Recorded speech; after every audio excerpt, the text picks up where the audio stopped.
Первый раз я услышал про Гейна, когда в 8 или 7 классе смотрел по телевизору фильм про советских разведчиков времен Великой Отечественной войны.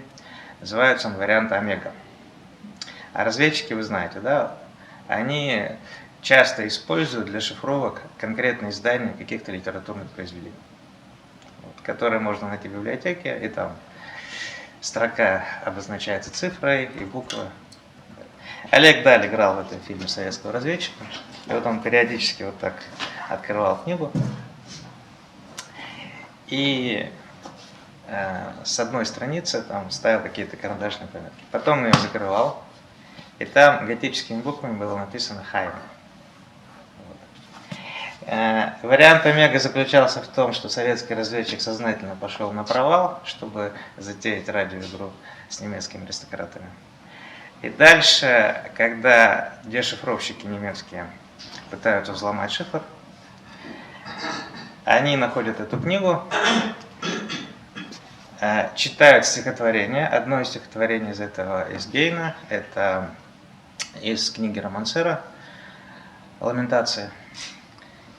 Входит офицер, который руководил операцией со стороны немцев, и наизусть цитирует стихи Гейна. А дальше делает хорошее замечание. Первое, он говорит: запрещенный в Германии Гейна, оригинальный выбор, а дальше для передачи кода. То есть вот Гейна — это поэт, который был запрещен в Германии. Это связано не столько с его политическими взглядами, хотя это тоже сыграло свою роль, сколько с его происхождением. У него там еврейское происхождение.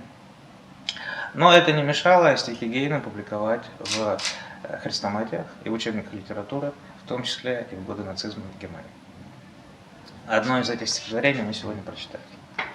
А с другой стороны, Гейна вот в этом фильме про шпионов раскрывается с той стороны, что его стихи, его тексты и прозаические, и стихотворные, они всегда таят какой-то второй смысл. Вот он мастер иронии, романтической иронии. В этом они похожи на Лермонтова по своему характеру. А как вы понимаете, люди, у которых хороший характер, на дуэлях не погибают, просто их никто не вызывает на эти дуэли. Да? Гейна тоже участвовал в нескольких дуэлях, правда, с более счастливым исходом. Вот. И характер у них был соответствующий. Вот. Ну, для начала, для наглядности, я вам приведу довольно известную цитату и покажу, какая структура у высказывания Гейна.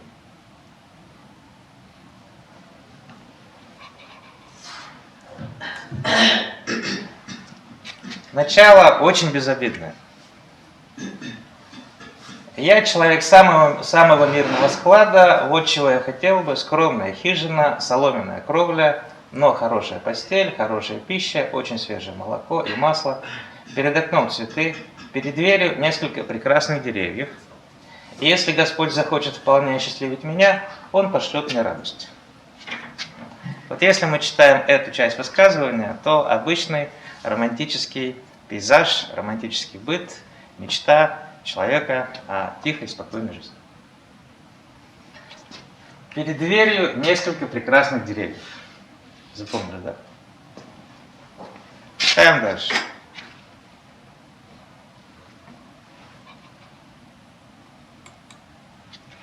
На этих деревьях будут повешены этак 6 или 7 моих врагов.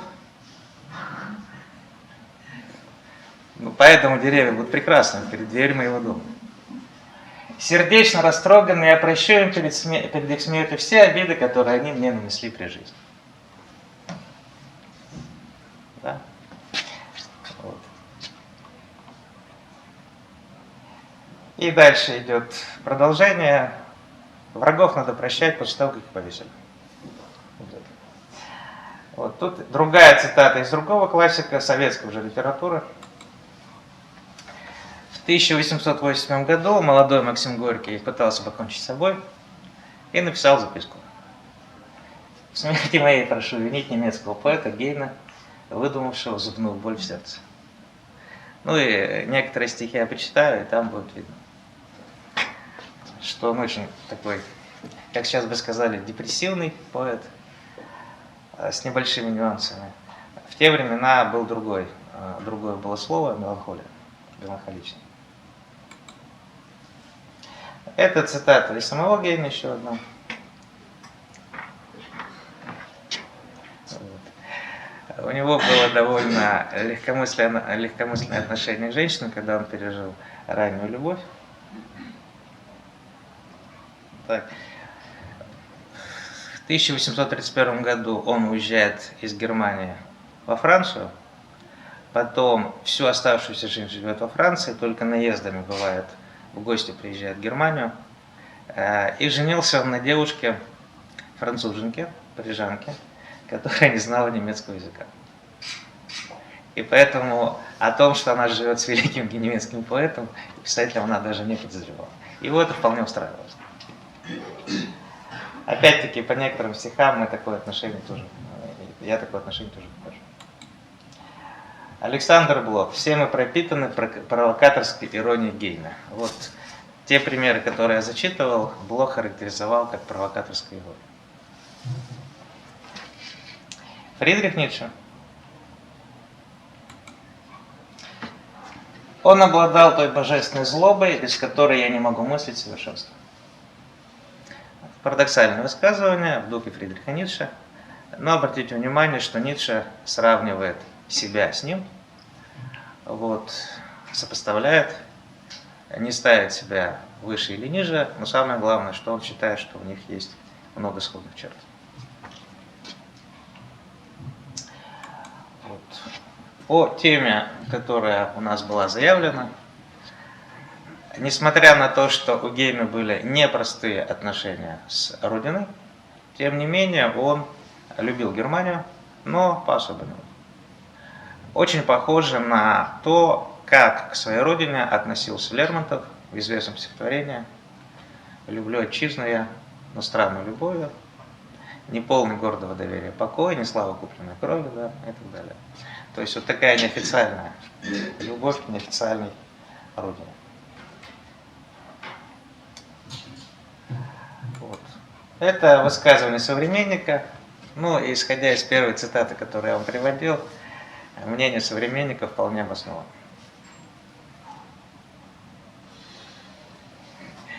Вот.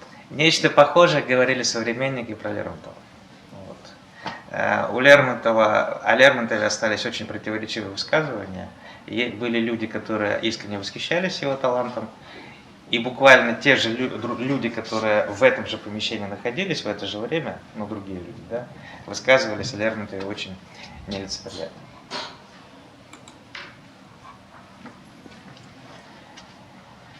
Вот. И Бальзак, один из поклонников Гейна, как и Дюма. В Париже он представляет поэзию Германии, так же, как Германия представляет остроумную французскую критику. Я хотел бы начать со стихотворения, которое вам, скорее всего, известно, потому что его перевел Михаил Юрьевич Лермонтов. На севере диком стоит одиноко на голой вершине сосна, и дремлет, качаясь, и снегом сыпучим одета, как ризой она. Мешаете, молодой человек. И снится ей все, что в пустыне далекой, в том крае, где солнце восход, одна и грустна на утесе горючем. Стоп, не полностью. Прекрасная пальма растет. Ну ладно, я думаю, этого достаточно для моей цели. Вот. Я попросил принести книги Гейна, которые есть в библиотеке. Вот это издание в серии «Библиотека всемирной литературы». На суперобложке репродукция картины немецкого романтика Каспара Фридриха «Странник над морем тумана». Вот. Почему я ее показываю? Это хрестоматийный образ романтизма. И как видите, здесь у нас человек стоит на вершине, ну, такого горы, утеса и так далее. Это типичная позиция для романтика. Романтики любили два вида ландшафтов. Это горы и морская стихия. Ну, когда много воды. Озера, реки и море. один из ранних сборников стихов Гейна называется «Северное море». Почему? Потому что это место, где человек ощущает себя абсолютно беспомощным перед величием природы, перед величием стихии, и поэтому ощущает себя одиноким. Итак, в этом стихотворении мы тоже находим основной образный ряд романтизма. Смотрите, во-первых, у нас сосна растет на вершине голой, то есть она абсолютно одна. Ну вот как странник на этой картине.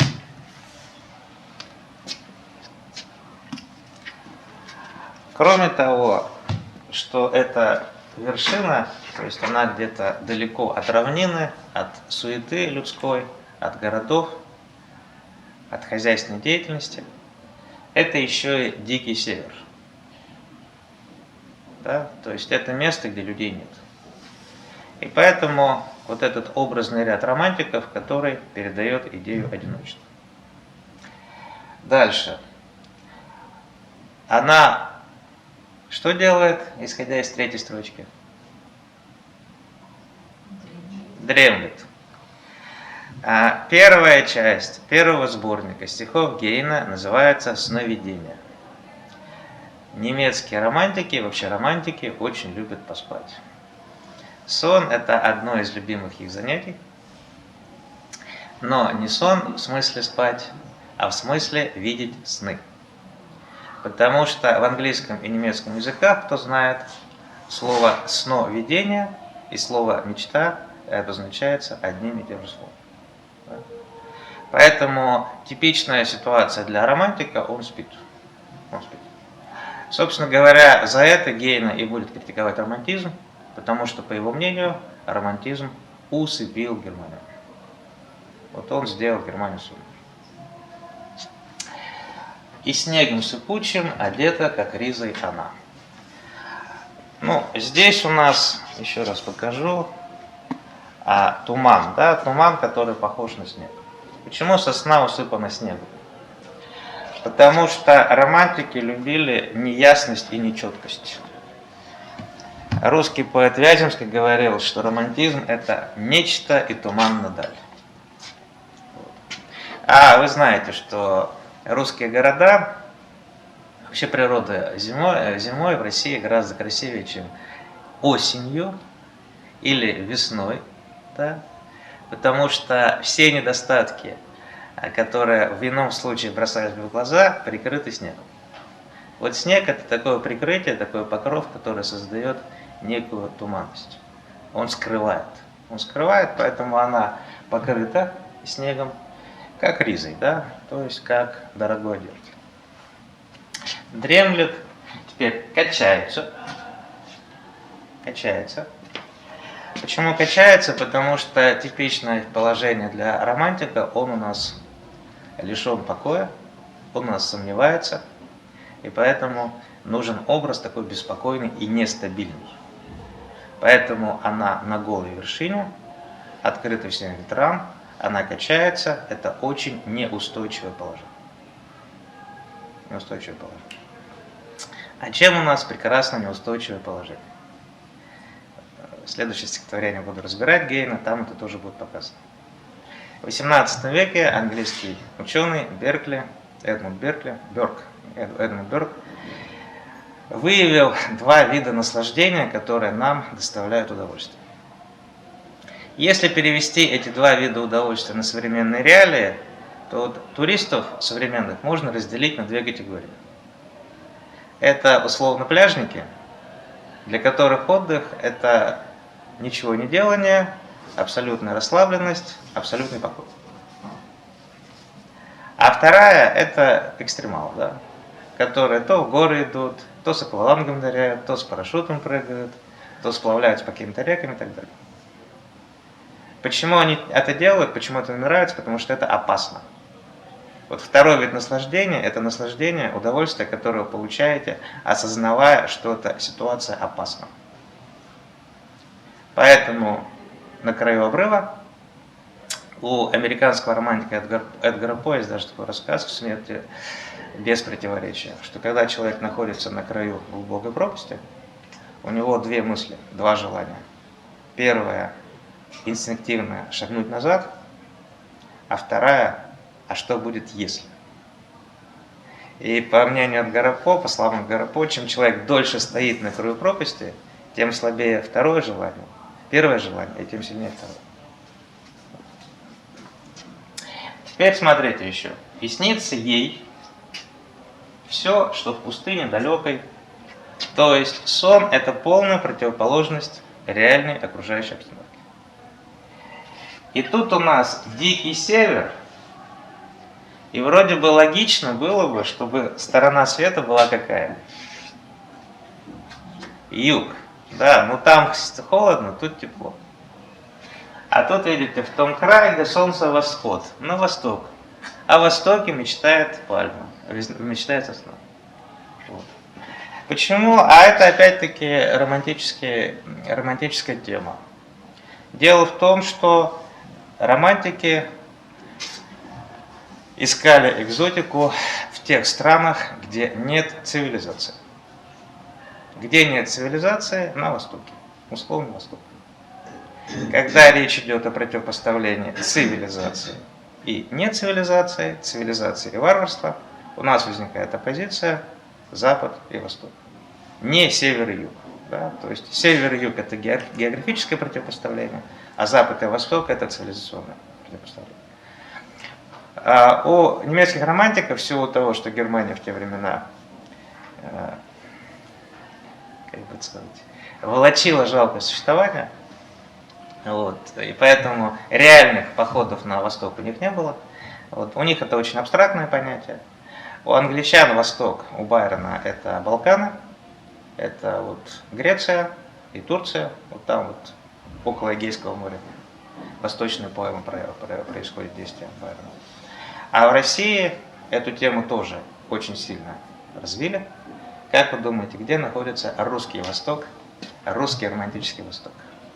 В каком регионе? Кавказ. Кавказ. И обратите внимание, какое непропорциональное место в русской культуре занимает этот регион.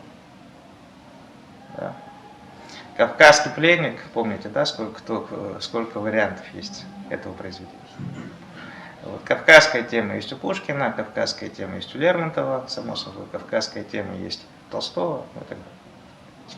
Вот. Это вот наш Восток, то, что противопоставляет цивилизованному Западу. И вот мы с вами видим, да, и эмоция. Одна и грустна. Вот романтики, они грустят.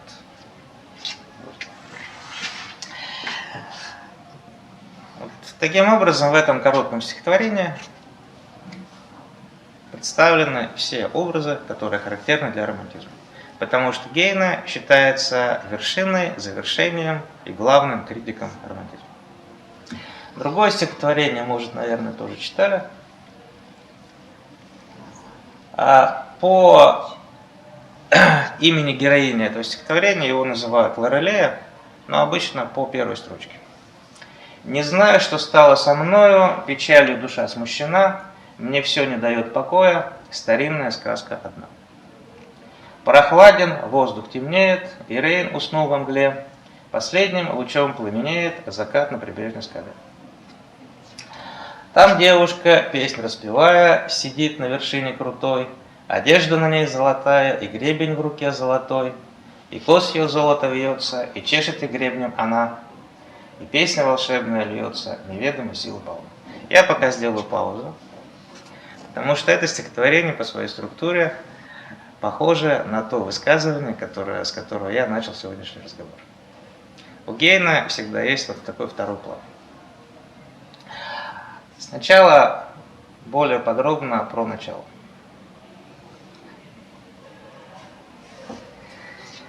Итак, первые слова. Это перевод, но он почти близок по содержанию к оригиналу. Там есть одно упущение, последней строчки, последней части. Я не могу. Итак, смотрите. Начинается с типично романтического высказывания. Не знаю. Не знаю. У немецкого романтика Фридриха Шлегеля есть работа, которая называется о непонимании. Вот. Романтик испытывает ситуацию смятения, ситуацию сомнения, и поэтому он часто не понимает, что происходит с кем, с ним. На остальной мир ему плевать. Вот главное, он думает о себе. И покоя лишен он. Да, покоя лишен. Поэтому ситуация смятения, да, сомнения. Не знаю, что стало со мной. Печалью душа смущена. Он смущен, потерял покой, и настроение у него какое? Соответственно, грустное, меланхоличное, да, как тогда говорили. Грустное. А мне все не дает покоя. То есть он ощущает неустойчивость своего положения и поэтому беспокоится. Беспокоится. Старинная сказка одна. То есть в этом четверостишье, с которого начинается стихотворение, Гейне нам объясняет, что все, что будет дальше, это, во-первых, сказка, во-вторых, как он ее помнит. То есть мы двумя этажами, да, двумя барьерами отделены от реальности. Это не реальность. Это то, что он помнит про эту сказку. Возвращаемся к предыдущему стихотворению. Сосна не думает не о конкретной пальме, а она думает о том, какая пальма ей приснилась. Да, то есть это все вот такие эфемерные образы, которые есть в воображении. Итак, старинная сказка. Старинная сказка означает, что это сказка народная, и что она была пересказана до него много раз. Да? Это отсылка к какой-то легенде. То есть это легендарная история. Теперь следующие две строчки. Какое время суток? Да, наступает вечер. Наступает вечер. Сумерки, да. Прохладен, воздух темнеет, и Рейн уснул во мгле. Могла предвечерняя мгла. Как я сказал, романтики любят поспать. Романтики любят напустить тумана. Поэтому одно из любимых их времен суток – это ночь. Ну или наступление ночи. Почему? Почему мы с вами днем не видим звезды на небе? Потому что свет солнца мешает нам увидеть тот свет звезд, который есть на небе. Да? А вот когда солнца нет, и когда наступает тьма, мы видим то, что при солнечном свете нам не видно. И поэтому романтики считали, что в тумане и во тьме, наоборот, лучше видно, потому что работает воображение. И раскрывается истинная сущность окружающих нас явлений. Поэтому у романтиков самое главное событие обычно происходит ночью, потому что ночью раскрывается то, что является подлинной сущностью тех или иных явлений того или иного человека. Прохладно, воздух темнеет, и Рейн уснул во мгле. Ну, прямо как тихий дом, да? Все очень-очень спокойно. Мы успокаиваемся, Рейн успокаивается, день успокаивается, все скоро успокоится. И единственное, последним лучом пламенеет закат на прибрежной скале. Закат какого цвета? Красного. Закат красного цвета, поэтому в этой строчке мы понимаем, что предвещает этот закат что-то очень неприятное, что-то очень трагическое, что-то угрожающее. Пламенеет, да, пламенеет, горит красным цветом. Это значит, что произойдет что-то угрожающее для человека. Красный цвет – это цвет крови. Скала. Ну, скала, понятно, я уже говорил, романтики любят много воды, поэтому Рейн, и поэтому скала. И, соответственно, взгляд у нас восприятие мира организовано так. Мы смотрим вдаль, Рейн течет, и вверх, на эту скалу. И на этой скале мы видим единство элементов, единство деталей, набор деталей, которых объединяет идея идеальной красоты. Во-первых, женщина. Воплощение красоты на этой скале находится женщина, девушка. Про то, что она делает, я чуть... Да, вершина крутая. То есть, почему она на крутой вершине? Потому что вершина высока, и поэтому девушка недосягаема. У романтиков любовь всегда безответная. Если она взаимная, то это не любовь. Вот. Это обязательно безответная любовь, обязательно та, которая причиняет страдания. Часть сборника «Книга песен» молодого Гейна называется «Юношеские страдания». Вот. Теперь смотрите. Итак, первая деталь, которая выражает идею красоты, это женщина, прекрасная девушка. Значит, дальше у нас 3 раза упоминается один драгоценный металл. Какой? Золото, да? Золото. Золотая одежда в оригинале еще упоминается драгоценностью. То есть ее одеяние украшено золотом и драгоценностью. И гребень у нее в руке, вот, тоже золотой. И волосы у нее рыжие, то есть она, вот, значит, в данном случае золото, да. В германской традиции рыжие люди считаются счастливчиками, потому что это редкий цвет волос. И делает она 2 вещи одновременно. Она поет песню и расчесывает волосы. То есть расчесывание волос — это привлечение внимания к женственности, а песня — это красота искусства. Итак, у нас есть красивая одежда, красивые аксессуары, красивая женщина и красивая песня. И тихий, спокойный Рейн. Да? И, казалось бы, ничего не предвещает плохого. Вот.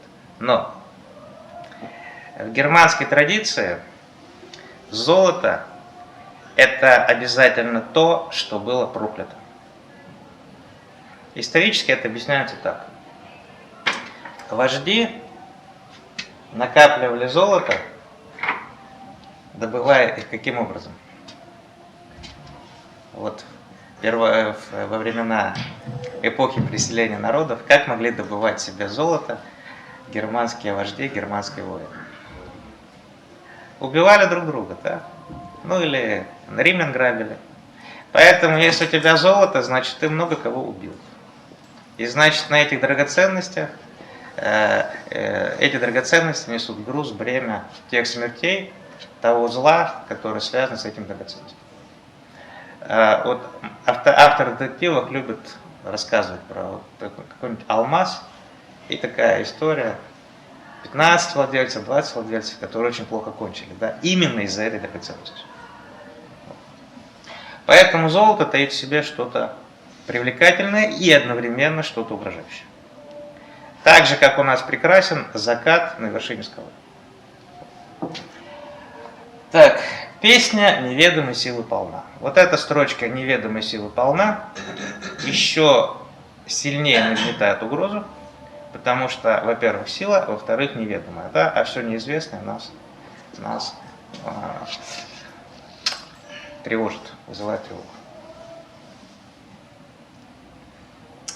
Безумный охвачен тоскою, гребец не глядит на волну, не видит скалы пред собою, он смотрит туда в вышину. Итак, в силу того, что образ скалы в лучах заходящего солнца, девушки и песни, которые он поет, взгляд человека, человек гипнотизируется, и он смотрит наверх. Он смотрит наверх. И поэтому, видите, у нас 2 раза не глядит и не видит. То есть получается, человек своего рода слепнет. Да? То есть он теряет зрение под влиянием чего? Еще раз повторю, красота природы, заходящее солнце, вершина горы, красота женщины и красота чего? Красота песни, красота искусства. Итак, не видит скалы перед собой, он смотрит туда, в вышину. Да? То есть он не замечает того, что под ногами, то, что внизу, и он смотрит туда ввысь. А почему? Потому что романтики разделяли нашу реальность, вернее, мир разделяли на 2 составляющие. Не настоящая, не совершенная, вечно изменчивая и абсолютно не эстетичная. Это реальность, которая окружает нас, вещи, да, реальность. А есть идеальный мир, куда можно проникнуть с помощью воображения или, находясь в каком состоянии? Во сне. То есть, когда вы мечтаете, вы оказываетесь, вы мечтаете о чем-то идеальном. А когда вы спите, вы тоже попадаете в этот идеальный мир. Да. И поэтому, чем дальше от этого мира, тем лучше. Но сон – это младший брат смерти. Поэтому, если вы хотите уйти в тот идеальный мир, то вы в этом мире будете, в этом мире погибнете. Что и происходит. Я знаю, река свирепея навеки сомкнется над ним, и это все Лорелея сделала пением своим. Еще раз вернусь к началу. Прохладен, воздух темнеет, и Рейн уснул в мгле. Такая тихая, спокойная картина, а заканчивается все тем, что человек погибает. А виновата Лорелея и ее прекрасный пение. Да, настоящее искусство, оно убивает. И настоящая красота, она убивает, потому что 2 вида переживаний, вот то переживание, которое связано с угрозой жизни, оно более привлекательно. Но тут есть одна деталь по последнему четверостишию.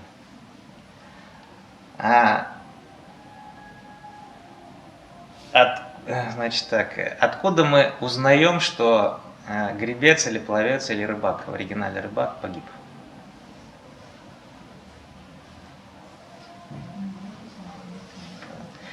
Гейне опять напоминает нам о том, что это не реальная история, а то, что он помнит про сказку. И поэтому вот это вступление «я знаю», то есть он воображает себе, что может произойти или могло произойти. Да. Это происходит все воображение. А вот здесь в русских переводах эта деталь упускается. Там пение не просто пение, а сделало своим фальшивым пением. Там обязательно упоминается, что пение ложное, что это красивая ложь.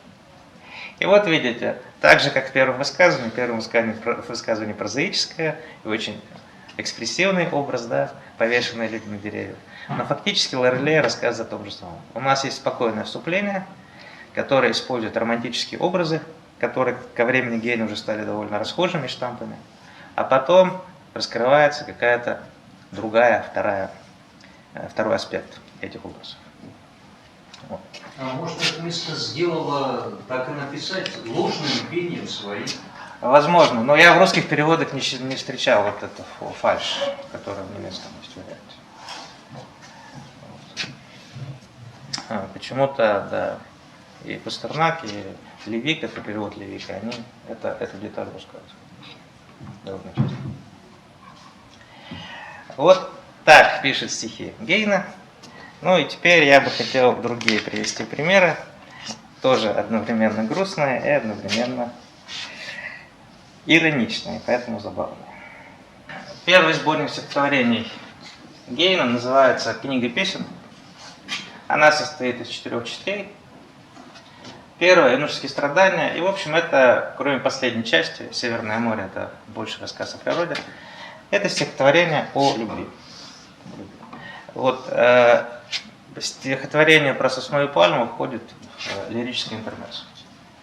А Лорелея опять на русском. Это вот из книги песен. Как видите, у нас раз стихотворение о любви, то у нас Во-первых, юношеские, во-вторых, страдания. Чем вызваны страдания? Как вы считаете? Несчастная любовь. А в чем заключается несчастье? Безответная. Совершенно верно, она безответна. Как это часто бывает в произведениях про немецких романтиков, в произведениях романтиков вообще, когда мы с вами читаем стихи про любовь поэта, романтика к какой-то женщине, мы про эту женщину из этих многочисленных стихов почти ничего не узнаем. Да. То есть десятки стихотворений, например, Петрарка написал 317 сонетов про свою любовь к Лауре. Мы знаем, что Лауры тонкие пальцы, золотистые волосы. Все. Похожая история здесь. Почему? Потому что поэт сосредоточен на своих переживаниях. Потому что тело не отражает характер, который каждый день разный. Да, вы близки к этому, да, потому что тело, оно меняется со временем, да, и поэтому романтики любят, чтобы их возлюбленная умерла пораньше. Иногда это случалось в реальности, иногда в их произведениях они сами убивают. Первое стихотворение, с которого начинается книга песен. Сновидение.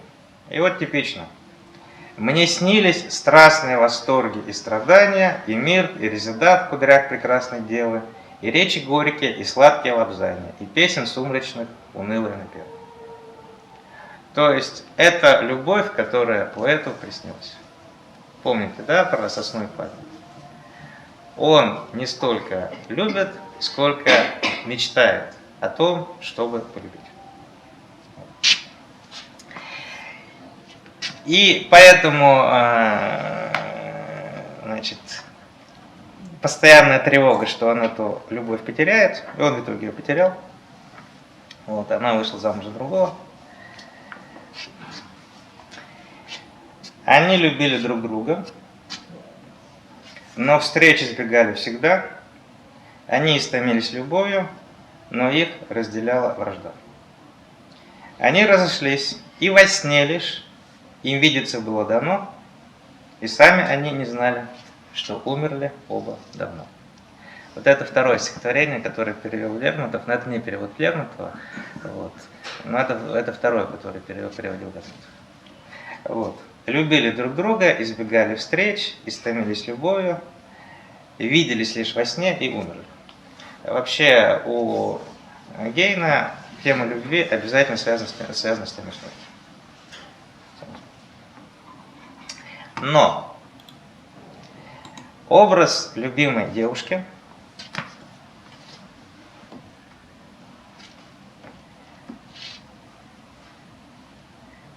помните, да, первую цитату, с которой я начинал сегодня?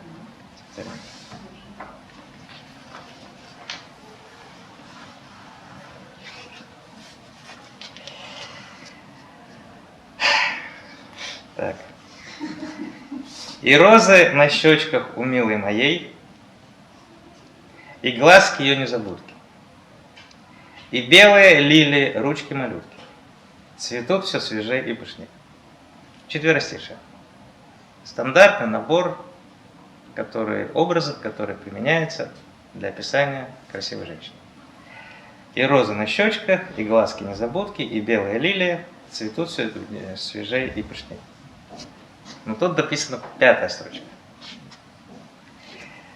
Одно лишь сердечко засохло в ней. И все, да, вот тот самый второй план, да, как с повешенным на деревьях.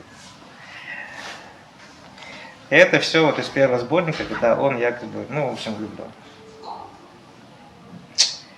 Отравой полны мои песни. И может ли иначе быть, да? Ты, милая, гибельным ядом умела мне жизнь отравить. Отравой полны мои песни, и может ли иначе быть? Немало змей в сердце ношу я, и должен тебя в нем носить. Поэтому, когда Гейна описывает свою любовь, он, тем не менее, обязательно указывает на то, что объект любви несовершенен. Как Лорелея. Именно потому, что она прекрасна, именно поэтому она пленительна, и поэтому таит в себе что-то угрожающее. Сонет. Страшны, о друг мой, дьявольские рожи. Хорошее начало, да? Страшны, о друг мой, дьявольские рожи. И казалось бы, что еще можно сказать хуже? Хуже. Слушаем дальше. Страшны, о друг мой, дьявольские рожи, но ангельские рожицы страшнее. Дальше будет понятно. Я знал одну, в любовь играл я с нею, но коготки почувствовал на коже. И кошки старые опасны тоже, но молодые, друг мой, много злее.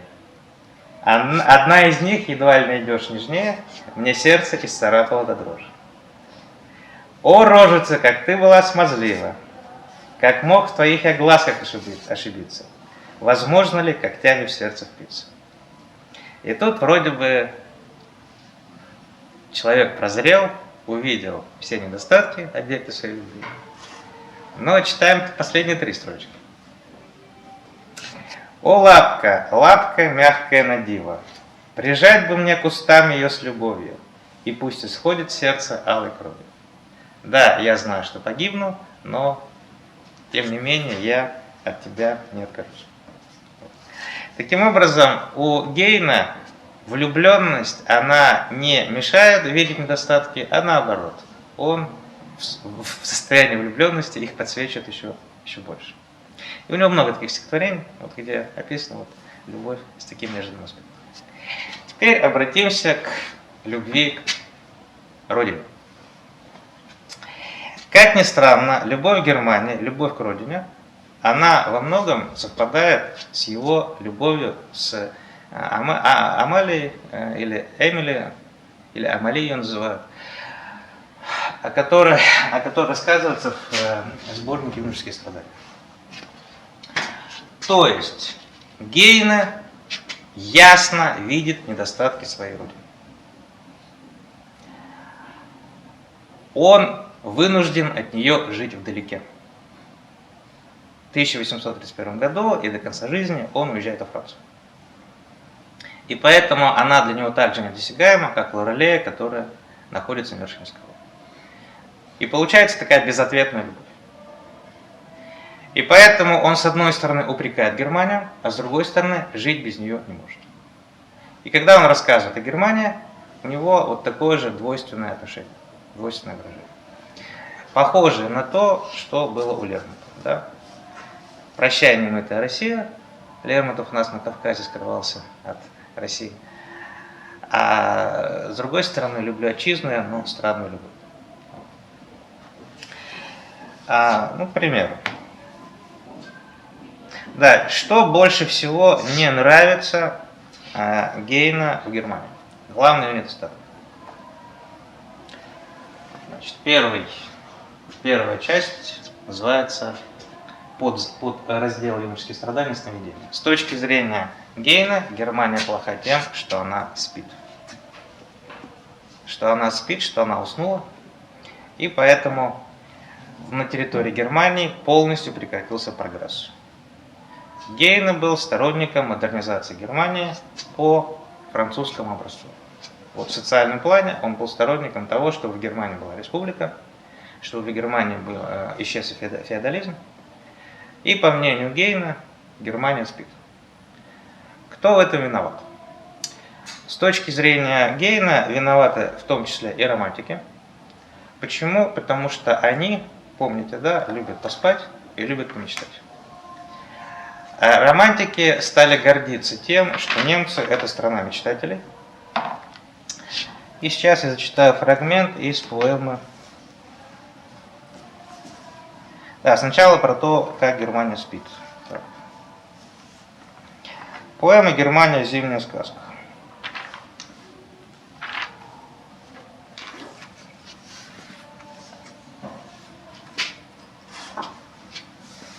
Вернувшись домой, я разделся и вмиг уснул, как дитя в колыбели.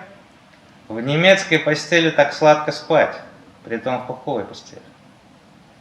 Как часто мечтал я с глубокой тоской о мягкой немецкой перине, вертясь на жестком тюфяке в бессонную ночь на чужбине. И спать хорошо, и мечтать хорошо в немецкой пуховой постели, как будто сразу с немецкой души земные цепи слетели. И все презирая, летит она ввысь на самое небо седьмое, как гордые полеты немецкой души во сне в ее спальном покое. Французам и русским досталась земля, британец владеет морем, зато в воздушном царстве грез мы с кем угодно поспорим.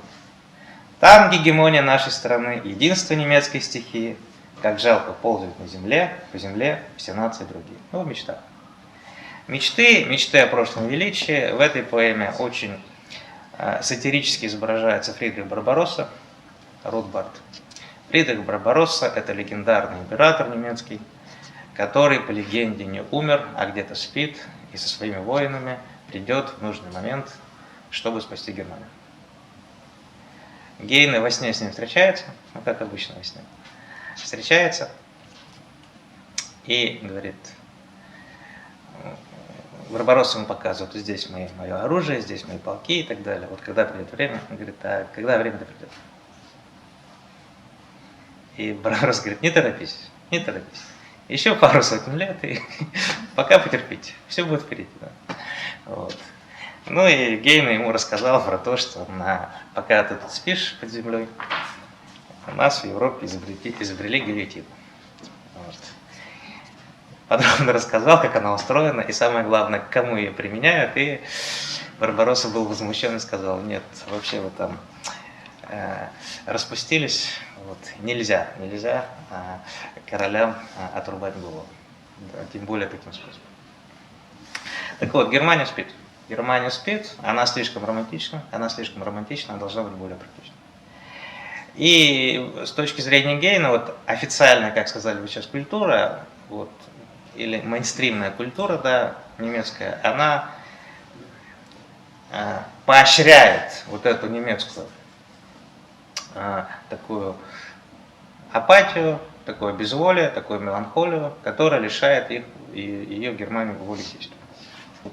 Есть у него в этой поэме такие строчки, я думаю, вы будете немного удивлены. И в этих же строчках показано, почему все-таки эмоционально Гейне тяготеет Германия. Сырое осеннее утро, туман, в грязи увязала карета. Но жаром сладостным была вся кровь моя согрета. О воздух отчизны, я вновь им дышал, я пил аромат его снов. Итак, о воздух отчизны, я вновь им дышал, я пил аромат его снов. Но это же Гейне, поэтому я сделал паузу, чтобы вы послушали следующие строчки. А грязь на дорогах, то было дерьмо отечества дорогого. Лошадки радушно махали хвостом, как будто им с детства знаком я, и были мне райских яблок милей, пометы их круглые кони. Да. Вот. В самом начале этой поэмы он слышит, как немецкая девочка поет прекрасную песню, и у него так душа таяла, что вот, наконец-то родная немецкая речь. Потом он послушал, о чем она поет, и говорит, ну опять нас кормят сказками, опять она поет про легендарное прошлое, что Германия когда-то была великой, хватит уже, и она вновь станет великой когда-нибудь потом, или там она еще про тот свет поет, там в раю достанется праведникам награда, а он говорит, нет, нам нужно счастье здесь, на земле. При жизни счастье нам подавать, довольно слез и муки, отныне ленивое брюхо кормить не будут прилежные руки. А хлеба хватит нам для всех, закатим пир на славу, есть розы и мирты, любовь, красота и сладкий горошек приправ. Итак, он не любит Германию, которая мечтает либо о прошлом, либо о туманном будущем, либо погрязла в мечтах. Тем не менее, что ему нравится в Германии? Ну, сейчас я прочитаю эти стихи, и вам будет понятно, что он любит в Германии, почему от нее он не может До 1839 года, Анна 1839, он рассказывает о том, чем ему не нравится Франция и что ему нравится в Германии. Тебя, Германию родную, почти в слезах мечта зовет. Я в резвой Франции тоскую, мне в тягость ветреный народ. Сухим рассудком, чувством меры живет блистательный Париж. О, глупый бобен, голос веры, как сладко дома ты звучишь. Учтивы люди, но с досадой встречая вежливый поклон. В отчизне истинной отрады была мне грубость и спокойно. Да, ну, есть много похожих черт, да, с русскими. Учтивы люди, а грубость и спокойно. Прелестные дамы, как трещотки, не знают, устали болтать. Милей немецкие красотки, без слов идущие в кровать. Здесь каруселью иступленной все кружится, как дикий сон. У нас порядок заведенный, навеки к месту пригвожден. Мне словно слышится тремливый ночного сторожа рожок, ночного сторожа призывы до соловьиных песен ток. В дубравах Шильды безмятежный, таким счастливым был поэт, там в звуки риф летал я нежно, фиалки вздох его мысли. То есть он в этом стихотворении перечисляет недостатки Германии, но недостатки становятся достоинствами по сравнению с Францией. Грубость, медленный ритм жизни, замедленный ритм жизни, вот. Простота нравов здесь его привлекает. Ну а теперь вот то стихотворение, которое я вам начал читать. И я когда-то знал, край родимый, как светил он. Там рощи шумны, фиалки синие, то был лишь сон. Я слышал звуки родного слова со всех сторон. Уста родные, люблю, шептали, то был лишь сон. То есть в Германии ему важны вот эти интимные, личные, эмоциональные связи. Официально, официоз он не приемлет, но на уровне личных отношений, на эмоциональном уровне он привязан к Германии.